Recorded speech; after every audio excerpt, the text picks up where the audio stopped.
La société minière Semafo exprime sa compassion et sa solidarité aux parents des victimes et au peuple burkinabé suite à l'attaque terroriste de Boungou.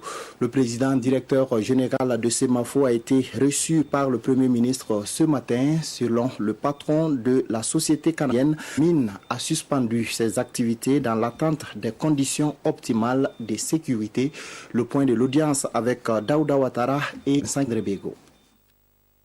C'est l'ambassadrice du Canada au Burkina Faso qui a conduit les patrons de Semafo chez le Premier ministre.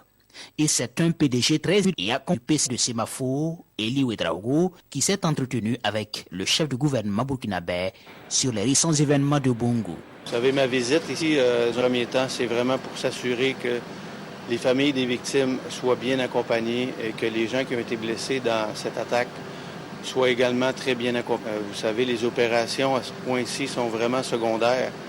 On veut s'assurer que l'ensemble de notre personnel est en sécurité et est en santé le plus possible.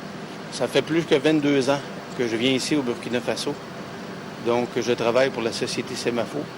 Alors, que c'est également un grand deuil pour la grande famille de Semafo.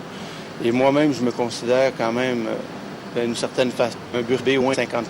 Semafo a suspendu ses opérations suite à la tragédie terroriste. Et selon Benoît Desormeaux, la mine ne reprendra ses opérations qu'à certaines conditions. Mais pas question pour sa société de quitter le Burkina.